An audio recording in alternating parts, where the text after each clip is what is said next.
Welcome to a Warmaster Revolution battle report featuring the Dark Elves versus the Dwarves in a 1,000 5-point pitched battle scenario.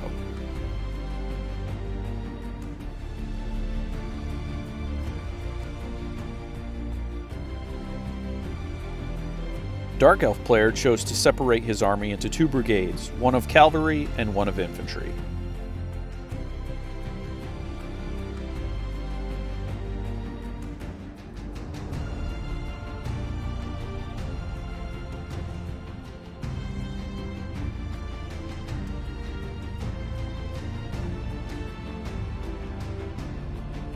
The Dwarf player chose a very ranged-heavy army list, with just a little bit of infantry to take up the attack in melee.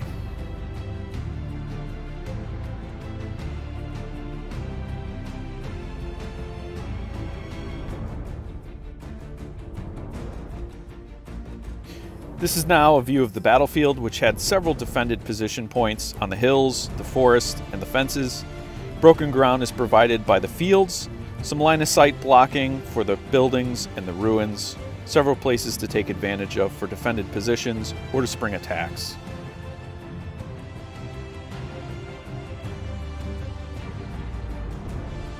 For the first order of the game, his hero issues a brigade order to the handgunners and dwarf slayers to move up, the dwarf slayers taking some defended position within the wood. The Rangers on the right flank get a failed order from the runesmith and take a half-pace move. The general then picks up the slack, issuing a brigade order to the warriors and successfully moves them up. He then issues an order to the handgunners to move them up, and finally the cannons.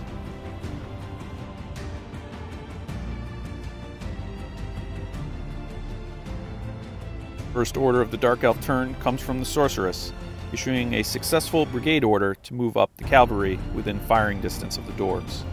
The general then issues an order to the brigade of infantry and to the harpies, as well as finally the artillery to move up.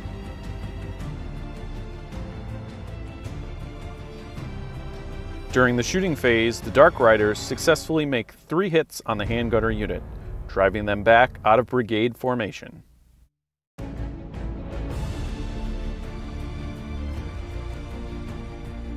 The Dwarf player starts with his hero, issuing an order to the handgunner unit, moving them within firing range for the shooting phase. He then begins ordering the Slayer unit up the field.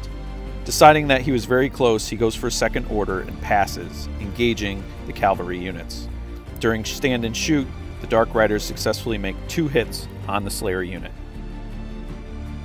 The general then orders the cannons up into firing range of the infantry brigade. He then orders the brigade of warriors up, successfully passing the test and getting them into the broken ground. Next, he orders the ranger unit to get up into the fields to start taking shots at the brigade of Dark Elves. And finally, the handgunner unit moves up to take defended position against the fence. During the dwarf shooting phase, the cannons are able to make a shot on an in-column Dark Elf spearman unit. However, they roll poorly and only manage to cause 2 hits. The dwarf handgunners and ranger unit lay into the side of the spearmen, managing to cause 3 hits. The final shots of the shooting phase come from the handgunners into the Cold One unit. However, their armor proves very tough, even with the -1 from dwarf handguns, and they only managed to cause 1 hit. During drive-back resolution, the spearman unit rolls a 6 on their drive-back, becoming confused. The harpy unit makes way and also becomes confused on a 6. The right side spearman unit is driven through the brigade, messing up the lines. Melee combat gets resolved on the Dark Elf player's left flank. A fury of blows between the Dwarf Slayers, the Cold One Knights, and the Dark Riders leaves both the Cold Ones and the Slayers removed from battle at the end.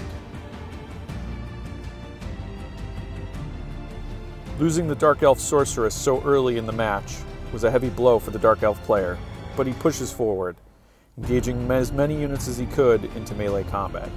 He attempts to try to flank with the Dark Rider unit, but fails on the second order, leaving them hanging out.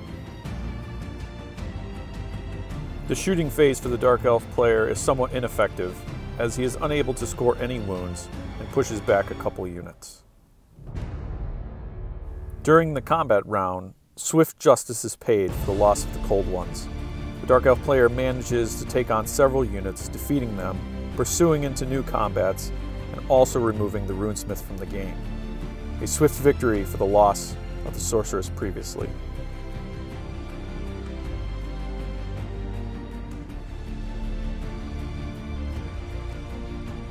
The Dwarf player then begins ordering up his units to get them back in line to start taking more shots and to get into more melee engagements.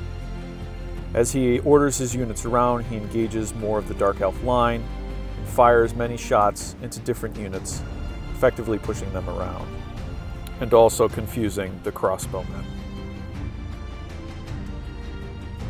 During the melee combat, the Dwarf warriors deal significant damage to the Witch Elves and don't take much in return. They remove the Witch Elves from the board and then are able to advance into a new combat with the confused crossbowmen, eliminating them as they encircle. The Dark Elf break moves down to a slim 1. They do a second advance into the Dark Rider unit, taking some hits on the way in from stand and shoot, and ultimately several hits without saves during the combat, forcing the warriors to retreat back and wait to take another charge.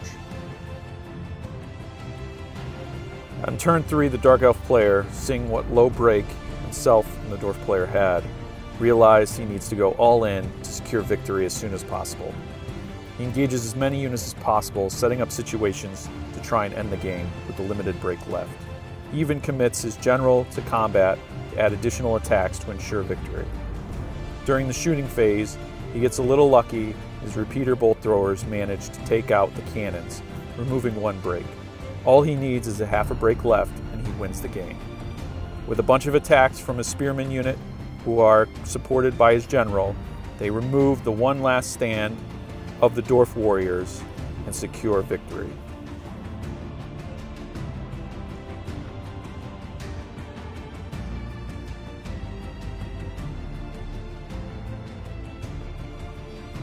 I hope you have enjoyed this Warmaster Revolution battle report.